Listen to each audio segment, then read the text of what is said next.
Up there on the top shelf of best edgy comic book movies sits 2010's Kickass. I got the physical copy right here. Big flex. She call me Mr. Bombastic. DVD tape. I've had this since I was a kid, you know. One of my favourite movies. So this is definitely going to be biased. Pre-glow up, Aaron Taylor Johnson stars as a nerdy teen in an ordinary world when he becomes a very amateur superhero. When I say very, I mean very. Let's dive deep into the masterpiece that is called Kickass. We start off with a Spider-Man 2002 style commentary spoken by Aaron Taylor Johnson.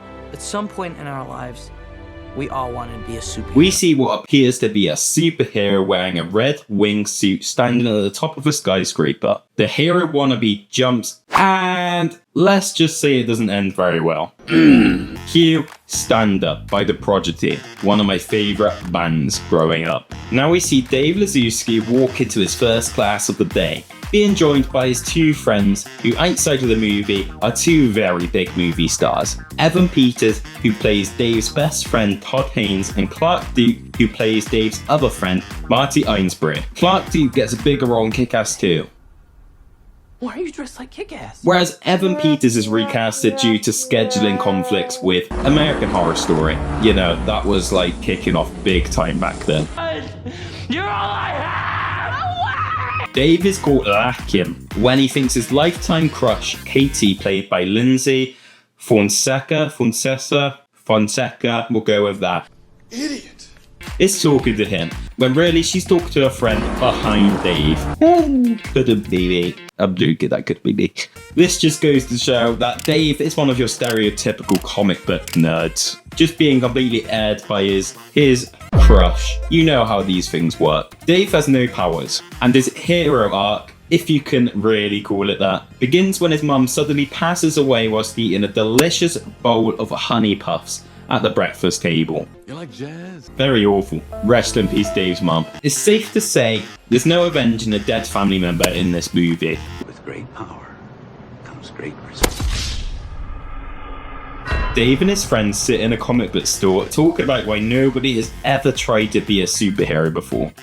Dave is certain it's possible to become a superhero, but his friends think it's a silly idea. Now, we see Chris D'Amico, who we see is getting out of his rich father's car. Chris is played by Christopher Mintz, who's known for so many comedy movies. A big one in mind, which everybody who's watching this video should know, is Superbad. I am McLovin. Dave and his mates know of Chris's family's riches, so of course they want to try to be friends with him because, you know, having a rich friend is always pretty good, I can imagine. But Chris's bodyguard steps in the way and there goes any hope of Dave having a rich best friend.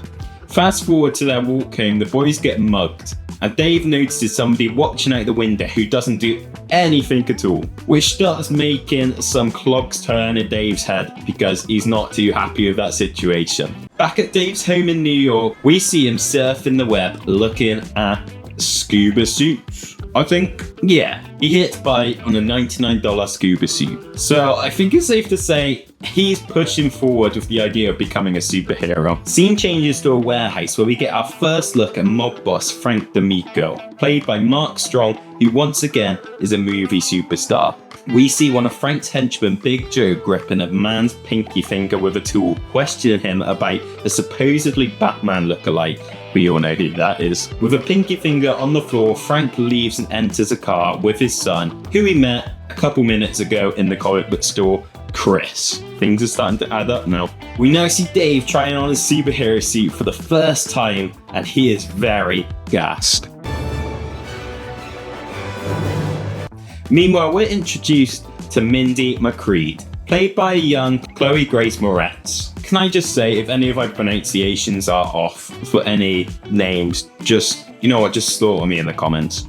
Mindy starts off in a rural area, telling her father she is scared. You may recognize her father, as it is the one and only Nicolas Cage. That is right. Nicolas Cage plays the hero Big Daddy, also known as Damon in this movie. We'll find out more about him later on.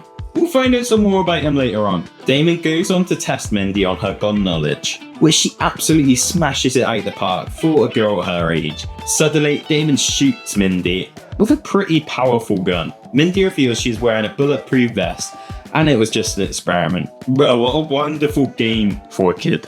They go for ice cream and Mindy tells Damon how she wants a puppy for her birthday. Aww. In Damon's shock, she says she is joking and she actually wants a French Blade Model 42 butterfly knife. Normal child. Dave, in his new costume, begins his training in the city. It goes okay for the first session until he bumps into the thugs that mugged him at the beginning of the movie. Let's see how this goes. The thugs laugh as he stands there awkwardly. Building up confidence, Kickass starts mouthing off, getting ready for a brawl. Cue a remixed version of Omen, another banger song from The Prodigy. Can I just say the composers of this movie nailed it in my opinion. I think there's some really just sick song choices used. The music in this movie stands out so much, it's epic. The music is cut short when one of the thugs stabs Dave. He gets up and is then hit by a car. The car leaves him lying on the floor. Kickass is rushed to hospital. Jumping forward, Mindy receives a butterfly knife for her birthday, not a puppy. Happy birthday, Mindy. Chris has had multiple attempts to try get involved with his dad's business, as Frank and his thugs try to find out who has been robbing them, accidentally exploding a man in their new microwave-like torture device. You're gonna have to watch the movie to see that because it's pretty gory. YouTube don't really like things like that.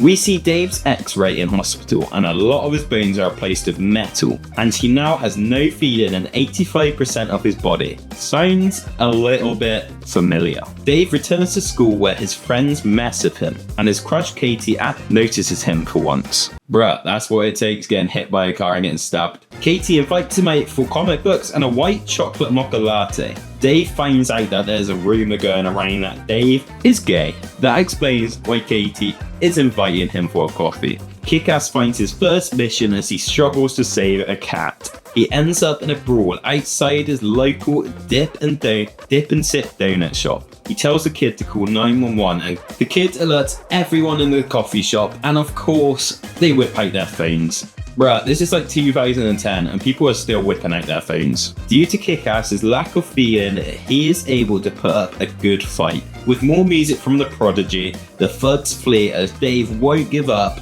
and here is where Kickass makes a name for himself. I'm Kickass. Kickass makes it viral as his brawl becomes the most viewed video on the internet.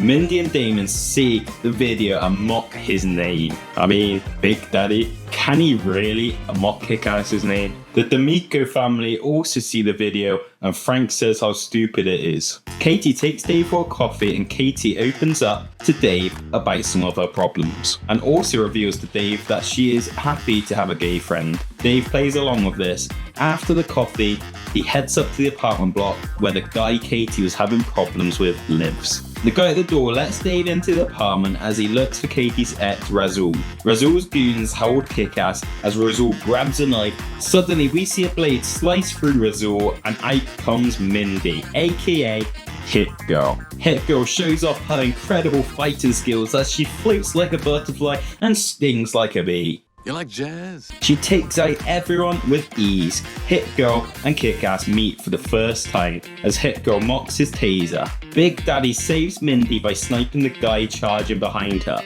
letting her know to keep her back against the wall.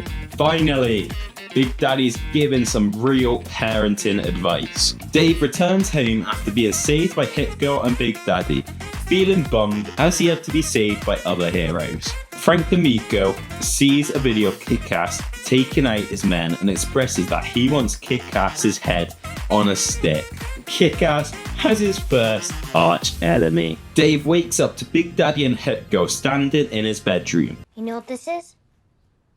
He left an item at the scene and they tracked his location by using his IP through his Kickass website. Bruh, this is why I should be queuing like the VPN sponsorship, but this is my first video, so a police officer enters the secret hideout of Hit Girl and Big Daddy. He snoops around and reads a homemade comic he finds, which is actually a really cool scene. This comic is narrated by Big Daddy and shows the police officer who is in his apartment is his best friend. And Big Daddy was a police officer in the past until Frank D'Amico set up Damon and framed him as a dealer. The comic shows us how Damon's wife ended herself after the birth of Mindy. Marcus, the police officer, raises Mindy until Damon is released from prison. Big Daddy trained hard in prison and came up with a plan to seek revenge. Project Hit Girl and Big Daddy.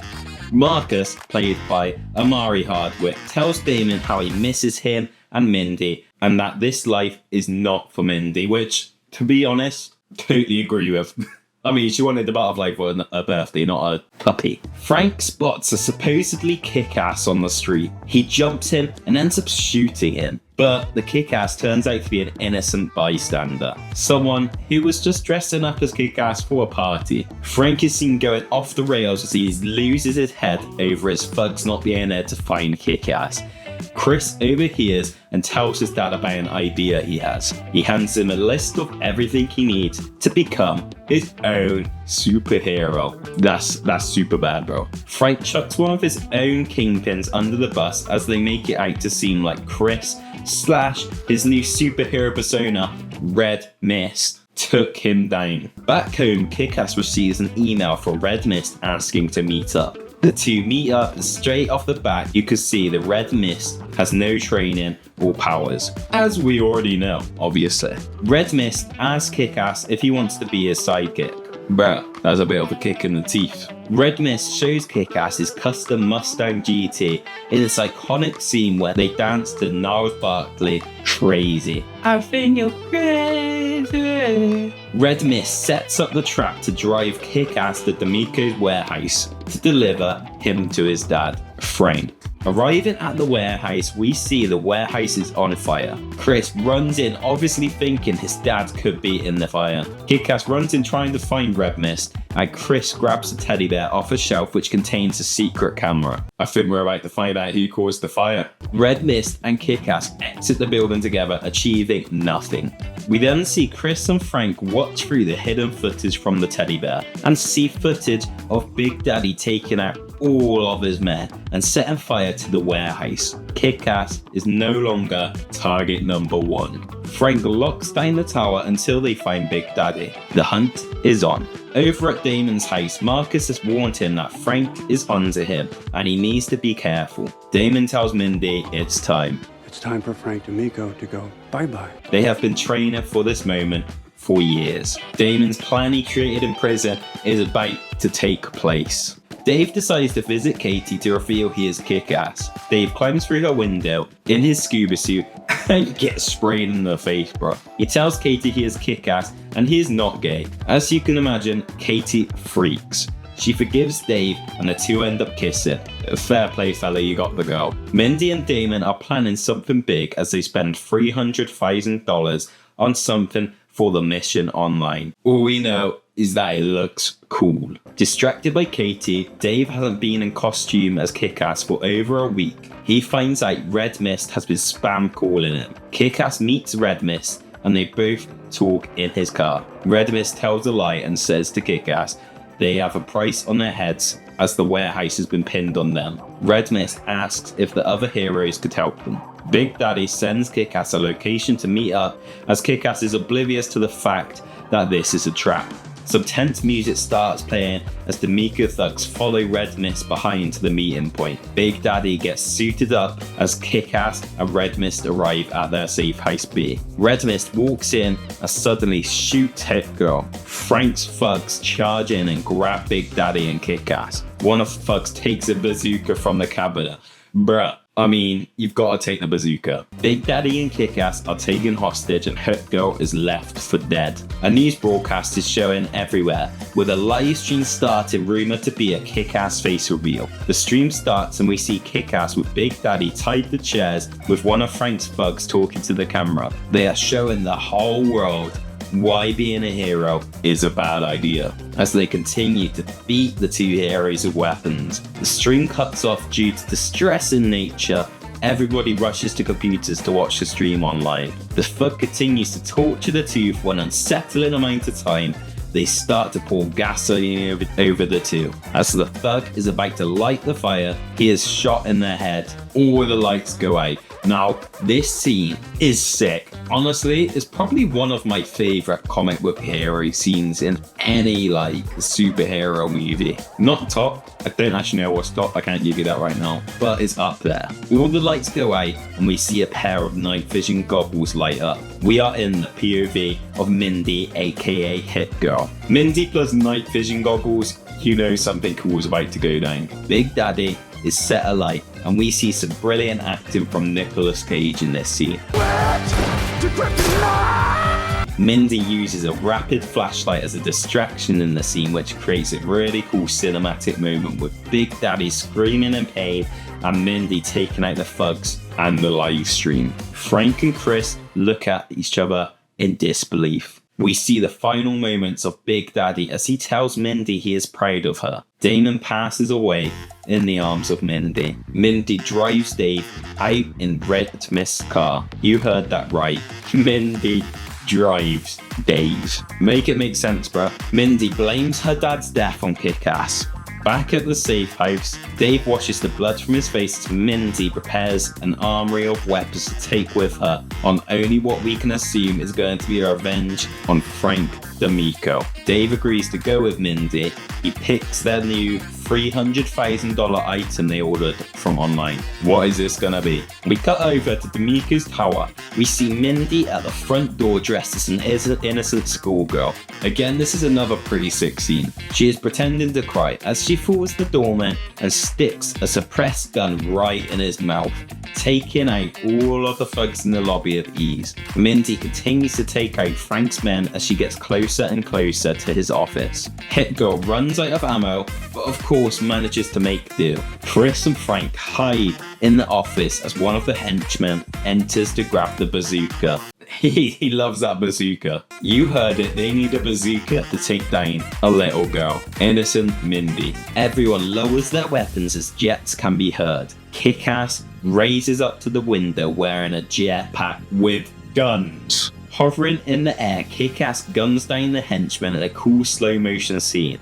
No time to wait, Mindy and Kickass run back into Frank's office as Red Mist fights Kickass and Frank fights Hit Girl. Frank doesn't hold back when fighting Mindy. Dave and Chris end up knocking each other out. Does kind of make sense for their characters. Kickass stops Frank from shooting Mindy as he shoots him with a bazooka.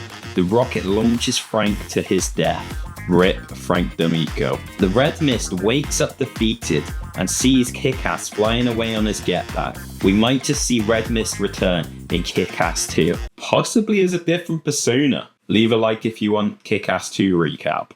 Mindy and Dave share an emotional scene as they introduce themselves to each other by their real names. We see Marcus dropping off Mindy at school as he is now her guardian once again. Dave is still happy with Katie. Chris tries on a new costume and hints he's looking for revenge. Where did they get a load of me? And that is Kickass, a true masterpiece when it comes to edgy comic book movies.